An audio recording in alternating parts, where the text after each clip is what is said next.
Emily loved her job. She worked long hours at a busy hospital in the city, caring for patients who needed help. Some were sick, some were hurt, and some just needed someone to hold their hand. Emily always gave her best, no matter how tired she felt or how hard things got. The hospital wasn't perfect. It was crowded, loud, and often short on supplies. But Emily didn't let that stop her. She believed everyone deserved care, no matter who they were or where they came from. One night, the ER was packed. People sat in chairs lining the halls because there weren't enough beds. Nurses rushed back and forth, trying to keep up. Emily moved quickly between patients, checking temperatures, giving medicine, and offering kind words. "This is crazy," another nurse muttered as they passed each other. "We can't keep going like this." Emily nodded but kept working. She knew the system was broken, but she also knew she couldn't fix it alone. All she could do was take care of the person in front of her, one patient at a time. As the night wore on, an ambulance pulled up outside. The doors burst open, and paramedics wheeled in a man who looked pale and weak. He was struggling to breathe. "Who is he?" Emily asked as the team rushed him into a room. "No ID," one of the paramedics replied. "And no insurance card either." Emily frowned. Without insurance, the hospital wouldn't treat him unless someone paid up front, or unless someone broke the rules. She glanced at the man lying on the stretcher. His face was lined with pain, his breathing shallow. He needed help, not paperwork or policies. For a moment, Emily hesitated. She knew what the hospital would say if she stepped out of line. But looking at the man, she couldn't walk away. "I'll take care of him," she said finally, stepping forward. Her decision would change everything, for both of them. The man on the stretcher was in bad shape. Emily could tell he didn't have much time. His breathing grew weaker by the second, and his skin was cold to the touch. "We need to act fast," Emily said, turning to the team. "He's crashing." But the head nurse shook her head. "We can't treat him without clearance. You know the rules." Emily's heart sank. The hospital had strict policies about uninsured patients. If someone couldn't pay, they were often turned away or sent to another facility that might not have room for them. "He'll die if we don't help him," Emily insisted. "Isn't saving lives why we're here?" "It's not our call," the head nurse replied sharply. "You know how it works. We can't afford to lose funding over one patient." Emily clenched her fists, frustration bubbling inside her. She glanced at the man again. He looked older, maybe in his late 60s, with kind eyes that reminded her of her grandfather. How could anyone turn him away? "Fine," Emily said suddenly. "Put him under my care. I'll handle it." The other nurses exchanged nervous looks. "You sure about this?" one of them whispered. "No," Emily admitted. "But I'm doing it anyway." She stayed by the man's side all night, monitoring his condition and giving him medicine from supplies she quietly borrowed. When doctors questioned her, she took responsibility, saying she'd cover any costs out of her own pocket. By morning, the man's breathing had stabilized. He opened his eyes slowly, confusion flickering across his face. "Where am I?" he asked weakly. "You're safe," Emily assured him, smiling gently. "You're in the hospital." "Thank you," he murmured before drifting back to sleep. Though the man was stable, Emily knew trouble was coming. She had broken the rules, and someone would find out sooner or later. Later that afternoon, the hospital administrator called her into his office. "Emily," he began, holding up a clipboard. "I heard about last night. What you did. It's not allowed." "I saved a life," Emily replied firmly. "Isn't that what matters?" "It's more complicated than that," the administrator said, shaking his head. "If word gets out, it could hurt the hospital. We can't make exceptions." "So you're punishing me for doing my job?" Emily shot back, her voice rising. "It's not punishment," the administrator said coldly. "It's policy. And unfortunately, your actions leave us no choice." Before she could respond, he handed her an envelope. Inside was a termination letter. Emily felt like the floor had dropped out from under her. She had known there might be consequences, but actually losing her job hit harder than she expected. As she walked out of the office, tears stinging her eyes, she told herself she'd done the right thing. But deep down, she wondered if standing by her convictions was worth the cost. Emily left the hospital that day with a heavy heart. She carried the envelope containing her termination letter in one hand and her bag of personal belongings in the other. The halls she had walked for years now felt foreign, colder somehow. She stepped outside into the crisp evening air, blinking back tears. How would she explain this to her family? What about rent, groceries, or the bills piling up at home? Her mind raced with questions she didn't have answers to. But as angry and scared as she felt, Emily couldn't bring herself to regret what she'd done. That man, Thomas, was alive because of her. If she had followed the rules, he might not have made it through the night. Walking home, Emily replayed the administrator's words in her head. We can't make exceptions. It wasn't just about her. It was about a system that valued money over lives. She knew she wasn't the only nurse who had faced this kind of choice. When she got home, Emily sat on the couch, staring at the blank TV screen. Her phone buzzed with messages from coworkers, some offering support, others warning her to stay quiet if she wanted any chance of working in healthcare again. You did the right thing, one message read, but they'll try to silence you. Be careful. Emily sighed, leaning back against the cushions. For the first time in years, she didn't know what came next. The days that followed were tough. Emily updated her resume and scoured job listings, but no hospitals seemed eager to hire a nurse labeled difficult by her previous employer. Bills started piling up faster than she could manage. Then, late one afternoon, there was a knock at the door.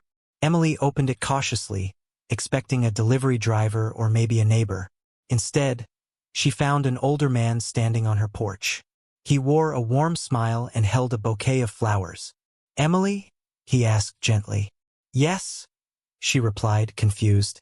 I'm Thomas Bennett, the man you saved at the hospital. Emily's eyes widened in shock. Mr. Bennett, I didn't think I'd ever see you again. Well, here I am, he said, handing her the flowers. I wanted to thank you properly for everything you did for me. Emily hesitated, unsure what to say. I was just doing my job. No, Thomas corrected firmly. What you did went far beyond your job. You risked everything for me, a stranger, and now it's my turn to help you. His words caught her off guard. Before she could respond, he continued, Let me tell you something. People like you are rare, and we need more of you in this world. As Emily invited him inside, she realized his visit might change everything, for both of them. Thomas stepped inside, glancing around Emily's modest living room. The furniture was simple but clean, and a stack of unpaid bills sat on the coffee table, a silent reminder of the weight she carried. Please sit down, Emily said, gesturing to the couch. Can I get you something to drink? No, thank you, Thomas replied, taking a seat. He looked at her kindly, his eyes filled with gratitude. Emily, I owe you my life. If it weren't for you, I wouldn't be here today. It's what any good nurse would have done, Emily said softly, though her voice wavered. But not everyone would have risked their career to do it, Thomas countered. That takes real courage and heart. And now, because of your kindness, I want to help you. Emily shook her head quickly. You don't have to do that. I made my choice, and I'll deal with the consequences. Thomas leaned forward, his tone firm but gentle. Let me finish. I'm retired now, but before that, I spent 40 years teaching high school history. Along the way, I learned how important it is to stand up for what's right, even when it's hard. What you did reminds me of those lessons. You stood by your convictions, and I admire that deeply. He paused, then added, I also happen to know some people, lawyers, journalists, community leaders, who might be interested in hearing your story. Emily frowned, unsure where this was going. Why would they care about me? Because your story isn't just about one person. It's about a broken system, Thomas explained. What happened to you shouldn't happen to anyone. Hospitals exist to save lives, not turn them away. Your bravery could shine a light on these issues and inspire change. Emily hesitated. She had never thought of herself as someone who could make a difference beyond her patients' bedsides. But Thomas's words sparked something in her, a flicker of hope that maybe her actions could matter more than she realized. "I don't know," she began uncertainly. "You don't have to decide right now," Thomas assured her. "Just think about it. In the meantime, let me take care of a few things for you." Before she could protest, he pulled out his phone and made a quick call. Within minutes, 2 grocery bags appeared at her door, delivered by a local store owner who owed Thomas a favor. "For now," Thomas said with a smile, "let's make sure you're taken care of." As they unpacked the groceries together, Emily felt a warmth she hadn't felt in weeks. For the first time since losing her job, she allowed herself to believe that maybe things would work out. Not because of luck, but because there were still good people in the world willing to fight for justice. And little did she know, her journey was only beginning. The next morning, Emily woke up to find her phone buzzing with notifications. Overnight, Thomas had shared her story with a journalist friend of his, and it had gone viral. The article, titled "Nurse Fired for Saving a Life," sparks outcry over healthcare policies. Spread across social media like wildfire. People were outraged. Comments poured in from all over the country. How can we call ourselves civilized when nurses are punished for doing their jobs? This is why our healthcare system needs reform. Emily is a hero. Where do I sign the petition to get her job back? Thomas hadn't stopped there. He'd also reached out to local lawmakers, urging them to investigate the hospital's policies. By noon, news crews were camped outside Emily's apartment, hoping for an interview. At first, Emily felt overwhelmed. She wasn't used to being in the spotlight, but Thomas encouraged her to speak up, not just for herself, but for others who had faced similar injustices. "You have a voice now," he told her. "Use it to make things better." That evening, Emily agreed to give her first TV interview. Sitting nervously in front of the camera, she spoke about what had happened: the overcrowded ER, the man without insurance, and the impossible choice she'd been forced to make. "I didn't save Mr. Bennett because I wanted attention," she said, her hands trembling slightly. "I did it because it was the right thing to do. No one should have to choose between following the rules and saving a life." Her words resonated deeply.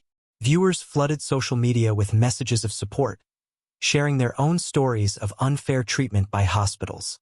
A movement began to take shape, led by ordinary people demanding change. Meanwhile, the hospital administration scrambled to respond.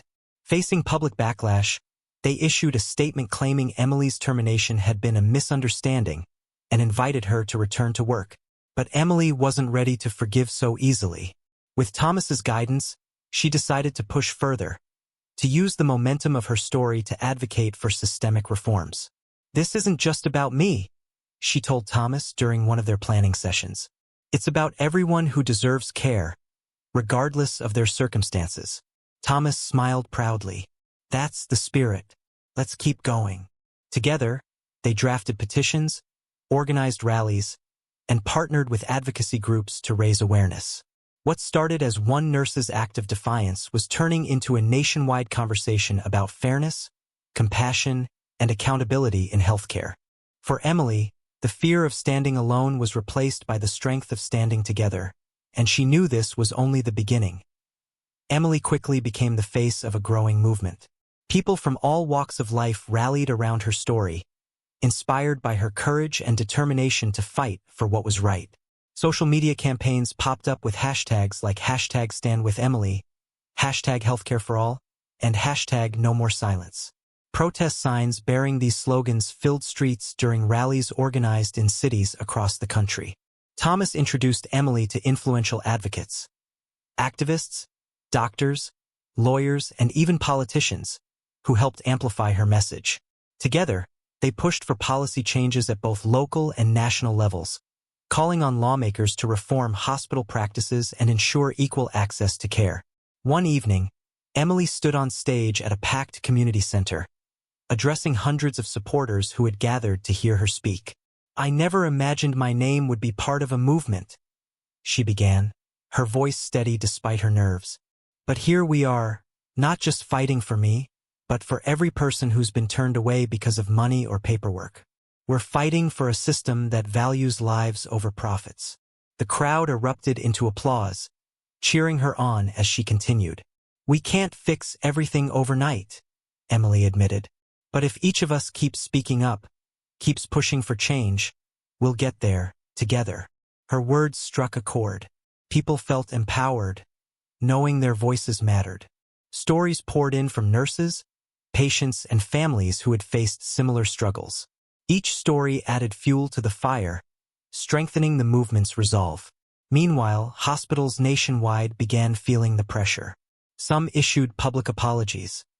Others promised to review their policies. Lawmakers proposed bills aimed at protecting healthcare workers who acted in the best interest of their patients, regardless of insurance status. Through it all, Thomas stayed by Emily's side, guiding her through interviews, meetings, and speeches. He often reminded her to take breaks and care for herself, knowing how exhausting activism could be. You're not alone anymore, he told her one afternoon after a particularly long day. You've got an army behind you now. Emily smiled gratefully. For years, she'd felt powerless against the system. But now, surrounded by people who believed in her cause, she realized the power of unity. As the weeks turned into months, Emily transformed from a quiet nurse into a fearless advocate. She no longer feared standing up for what was right because she knew she wasn't doing it alone. And though the road ahead would still have challenges, Emily knew this movement wasn't just about changing laws. It was about restoring humanity to healthcare. Months passed, and the movement Emily had sparked continued to gain momentum. Her story became a symbol of hope for countless individuals who had once felt powerless against unjust systems. Hospitals began revising their policies, and lawmakers introduced new legislation aimed at protecting patients' rights and ensuring fair treatment for all. One day, Emily received an official letter from the hospital where she had worked. It was an apology not just for firing her, but for failing to live up to its mission of providing care without discrimination. The letter included an offer to reinstate her position with full benefits and even a promotion to lead a newly formed ethics committee. Emily read the letter quietly, then set it aside. She appreciated the gesture, but she knew her journey had taken her far beyond the hospital walls. I'm grateful, she told Thomas when he asked what she planned to do. But I can't go back. My place is here with this movement. Thomas nodded, understanding completely. Then let's keep going. There's still so much work to be done. With that, Emily turned her focus to expanding the advocacy group she'd helped build. They launched educational programs to train healthcare workers on ethical decision-making and partnered with organizations to provide free clinics in underserved communities. Her efforts earned national recognition. Emily was invited to speak at conferences, universities, and government hearings, sharing her story and urging others to join the fight for justice. Though she never sought fame, she embraced her role as a leader because she knew it gave her a platform to make a difference. At home, life improved too. Donations poured in from supporters, helping Emily pay off her debts and stabilize her finances. But more importantly, she found peace, knowing she had stayed true to herself and inspired others to do the same. One evening, as she sat on her porch watching the sunset, Thomas joined her. You've changed the world, Emily, he said warmly. What's next for you? She smiled thoughtfully. I think I'll keep doing what I've been doing, helping people see that change is possible if we stand together. And maybe I'll write a book someday, to remind everyone that even small acts of courage can start something big. Thomas chuckled. You're full of surprises. As the sky turned shades of orange and pink, Emily felt a deep sense of fulfillment. She hadn't set out to become a hero, but by standing up for what was right, she had ignited a movement that would leave a lasting legacy. And though challenges remained, Emily knew one thing for certain. The power of compassion could move mountains, and she was proof of that.